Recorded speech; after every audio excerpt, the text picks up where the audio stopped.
Today I'll be showing you how to sew a bias binding neckline. There are many ways to finish a neckline, and this is one of the easiest and neatest methods, especially for curved necklines. For this tutorial I'm using a small fabric sample. I have marked the right side and wrong side of the fabric for easy understanding.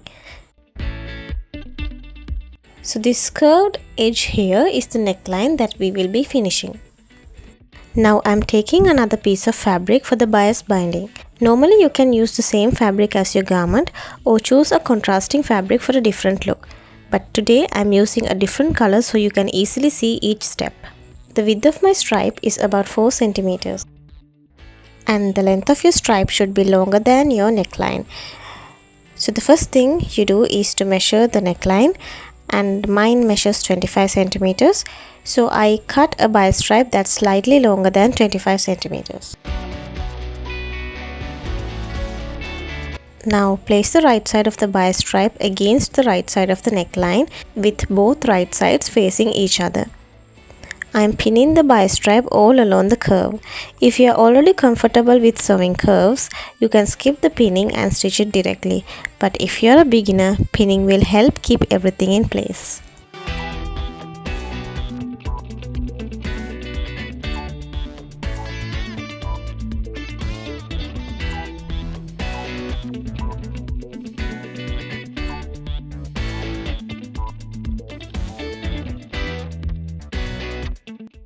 Next, stitch the bias stripe to the neckline using a 1 cm seam allowance.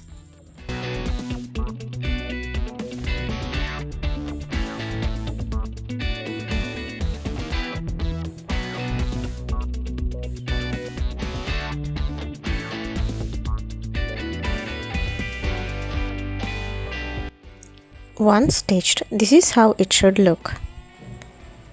Now trim the seam allowance by half to reduce the bulk.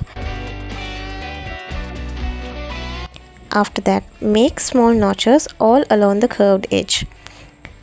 Be careful not to cut through the stitching. These little cuts will help the fabric sit smoothly when it's turned.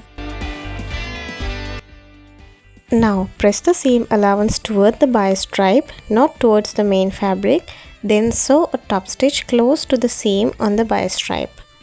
This step helps the binding stay neatly on the inside and gives a professional finish.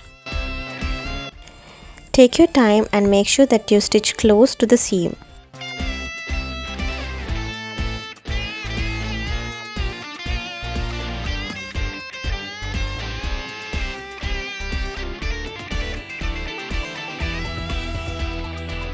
This is how it should look. The seam allowance should be completely towards the bias stripe. Now fold the bias stripe over to the wrong side, keeping the fold even all the way around. Make sure the raw edge is tucked in neatly.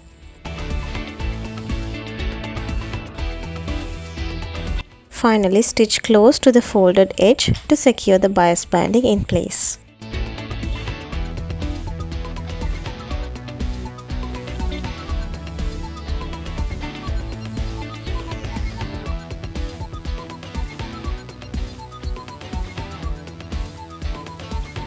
And that's it.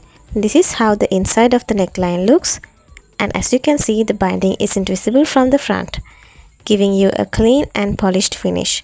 Make sure you press it well with an iron for a professional finish. I hope you found this tutorial helpful. Don't forget to like this video, subscribe to my channel, and I'll see you in the next tutorial.